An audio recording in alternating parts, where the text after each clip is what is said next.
It was December 23rd when my life shattered. Quietly.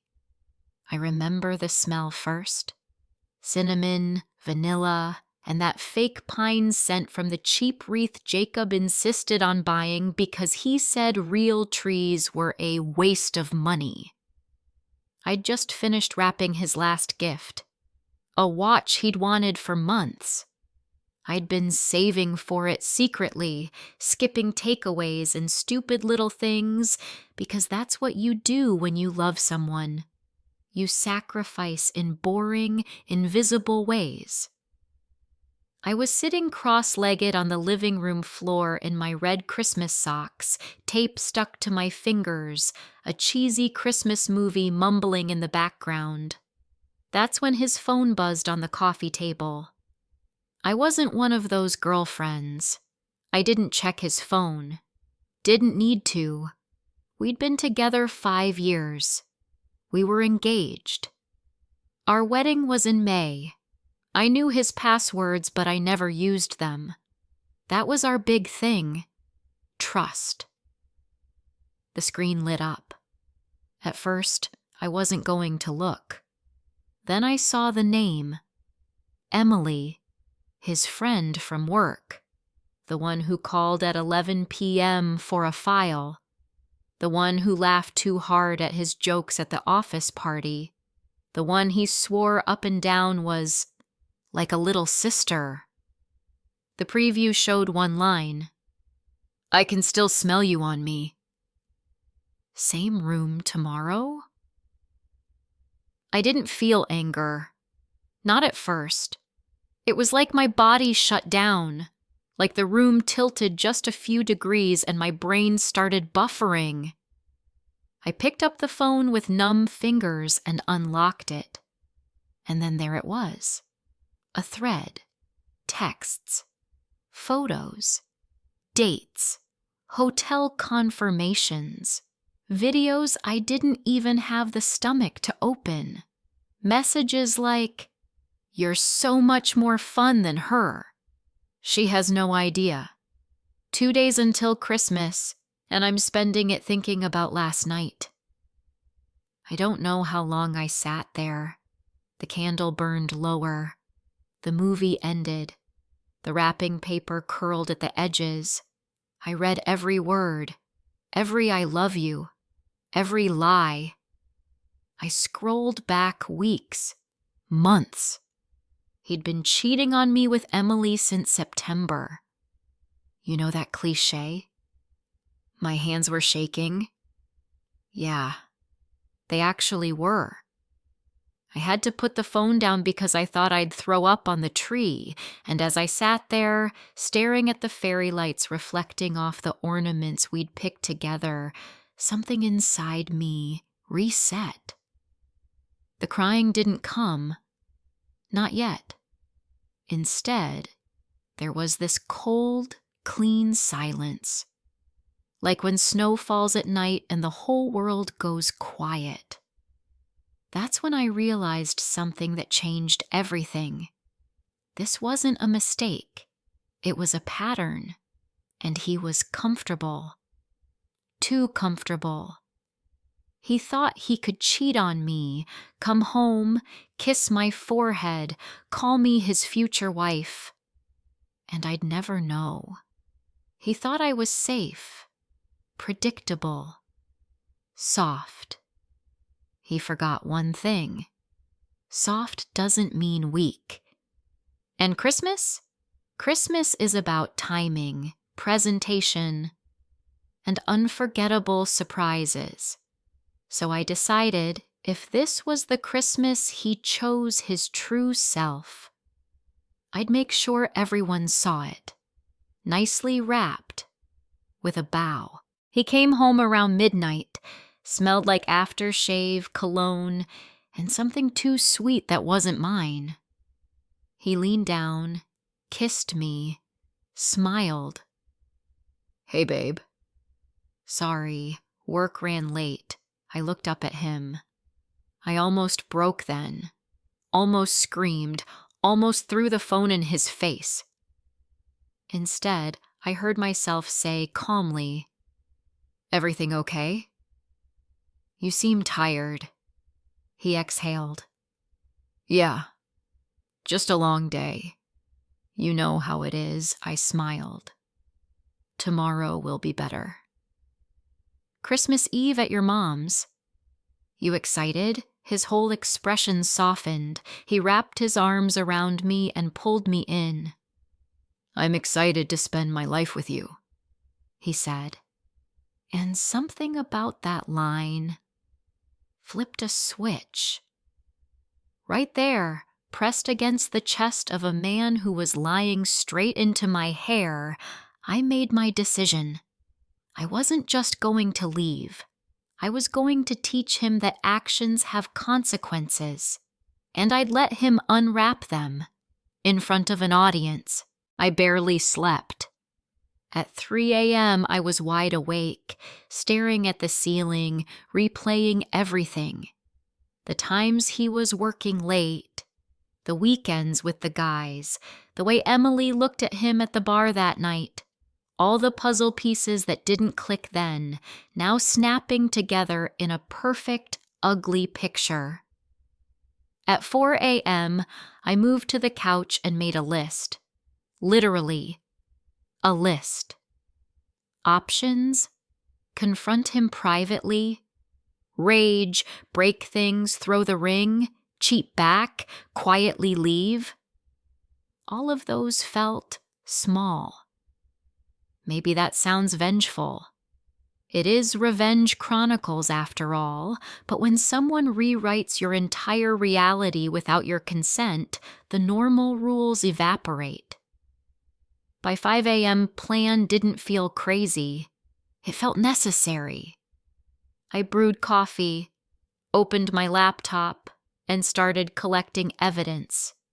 Screenshots, emails, confirmations, timestamps. A perfect little portfolio of betrayal. Then I pulled out a blank note card and wrote his name on it in curling gold ink. I knew exactly where I'd give it to him, December 24th. Christmas Eve. Phase 1. I called his mom. Now, let me explain something. His mom loved me. She bragged about me. She told her friends I was the best thing that ever happened to Jacob. So this wasn't just revenge on him. This was grief, too.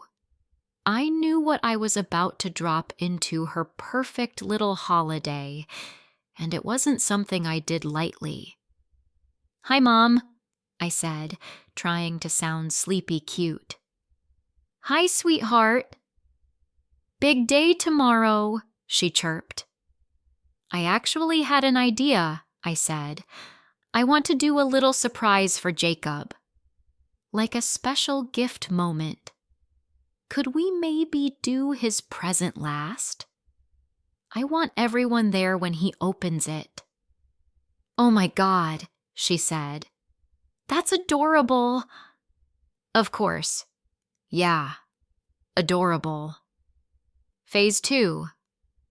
Emily. I could have messaged her something dramatic. Instead, I printed 3 photos. One of him kissing me, one of the ring on my finger, and one of his hotel confirmation with her.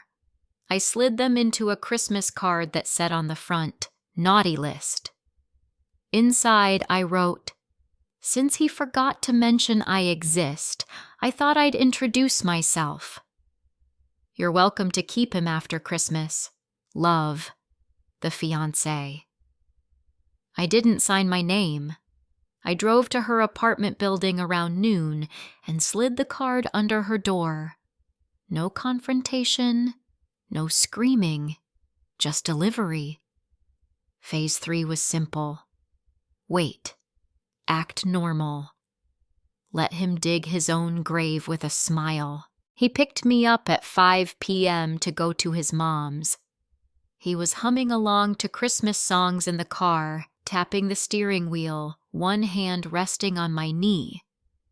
Tomorrow morning, he said. Just you and me. Opening our gifts, okay? before anyone else. Our little moment, I almost laughed. Sure, I said. Our little moment. At his mom's house, everything looked like a movie. Warm lights, a real tree, cookies, his cousins running around, silent night, playing too quietly in the background. Everyone hugged me. His mom handed me a mug of hot chocolate. You're glowing, she said. Wedding planning treating you well? I swallowed the lump in my throat.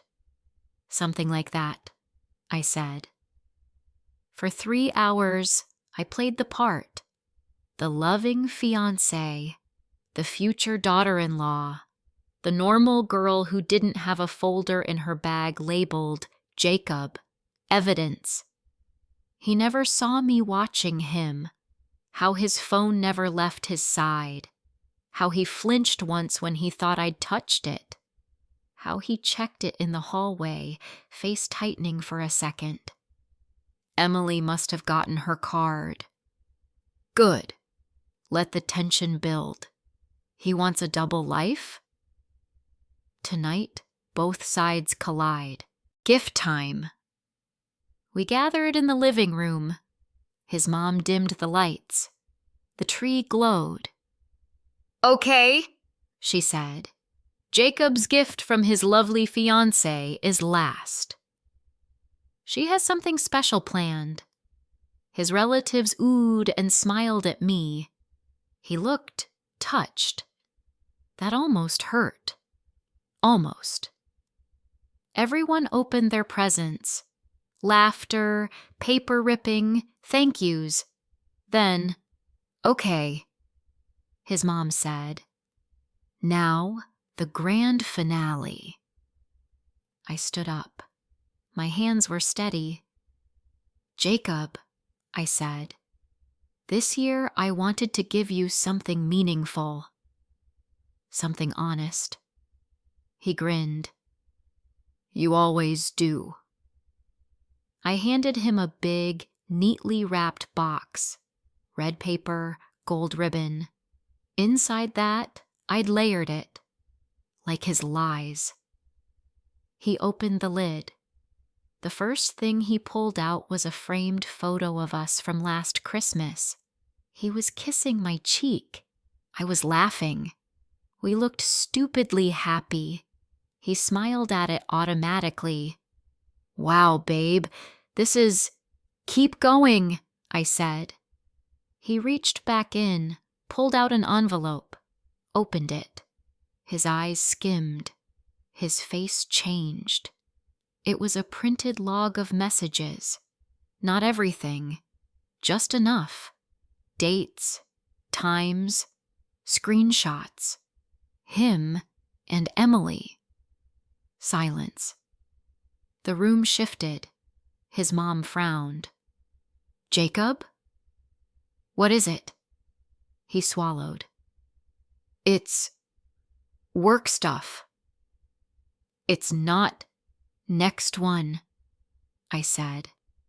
My voice was still calm. Too calm. He reached again and pulled out another envelope. Inside, the hotel booking. His name. Emily's name. Their little Christmas discount code. His uncle let out a low whistle. His mother's hand flew to her mouth. Jacob, she whispered. He stammered. Mom, it's not... It's taken out of context. There's one more, I said. The smallest envelope. On the front. Read this out loud. Ava, come on, he muttered. Read, I said. He opened it. His hands were shaking now. He read. Dear Jacob, this year, I wanted to say thank you. Thank you for teaching me that love without respect is nothing, that trust without honesty is a joke, that I should never ignore my intuition again. You cheated on me for months, with a woman from your office, in hotels, during late shifts. You lied to my face, to your family, to everyone in this room. So here's your Christmas gift. The wedding is canceled. The ring is yours to pay off a loan. The lease is already transferred. My things are gone. Consider this public moment a mirror. Look at yourself. Merry Christmas. From your ex-fiancé. He stopped halfway. His mom took the note from his hand and finished it herself. By the end, she was crying, not for me, for the son she didn't recognize. He reached for me. Ava, can we just talk about this privately? This is messed up. Why would you... I stepped back. Privately? I said. Like all the times you went to hotels privately? His uncle coughed. Someone muttered, Jesus Christ, man. His mom whispered, Tell me this isn't true. He said nothing, and his silence told them everything. I slipped the engagement ring off my finger and put it on the coffee table next to the half-unwrapped gifts. I didn't want to waste your time, I said to his family. Or mine. I thought it was better you all met the real him now instead of at the altar. Then I looked at him one last time. You ruined my Christmas, I said softly. So I just returned the favor. And I left. No screaming, no storming, just boots on snow. The cold air outside felt like the first honest thing all day. He called. Of course he called. That night, the next day, for a week. Voicemails, texts, emails. He swung through all 5 stages: denial, anger, bargaining, self-pity, fake apologies. You overreacted. We could have worked through this. You embarrassed me. I only did it because I was stressed. Please, I made a mistake. Can we at least talk? I didn't answer. He tried my sister, my best friend, even my boss. I blocked him everywhere. Then Emily messaged me. A single line. He told me you were basically over. I had no idea. I'm done with him too. I'm sorry. That didn't make her innocent, but it confirmed one thing. He was a liar on every frequency. From his mom, I heard later, he spent Christmas Day alone in his room. Emily ghosted him. His dad called him a coward. His mom sent me a message in January. I'm so sorry. You deserved better. I'm proud of how strong you were. If you ever want to visit, my door is open. I cried at that one. Not because I missed him, because it was the first time since December 23rd that I let myself feel everything. The betrayal, the humiliation, the relief. Fast forward 1 year. I'm recording this story from my tiny apartment above a coffee shop in a different city. There's a real tree in the corner, messy and uneven, but it smells like pine and I love it. My shelves are stacked with candles from the small business I started 6 months ago. It's called Second Chance Season. People buy my Christmas scents the most. Cinnamon closure. Fresh start fir. Silent night. Finally. Cute, right? Sometimes I still get a friend of a friend update about Jacob. He tried dating again. It didn't go well. Apparently, people don't trust a man whose ex-fiancé detonated his audition for Husband of the Year in front of his entire family with printed receipts. Actions, consequences. He texted me once from a new number. I still think about that night. You didn't have to destroy me like that. I stared at the message for a long time. Then I typed, I didn't destroy you. I just developed the negatives and hit send. Blocked again. So yeah, that's how my fiancé cheated 2 days before Christmas. And how I wrapped the truth in red paper, tied it with a gold bow, and handed him the one gift he actually earned. His own reflection. Pause. To anyone listening to this who's sitting next to a half-decorated tree, feeling that something is wrong, hearing that little voice in your gut, listen to it. You are not crazy. You are not too much. You are not asking for too much. And if someone decides to treat your love like it's disposable, you're allowed to be done. You're allowed to walk. You're allowed to make sure this Christmas becomes the year you stopped begging to be chosen and started choosing yourself. Merry Christmas. And to my ex, enjoy unwrapping the rest of your lonely life.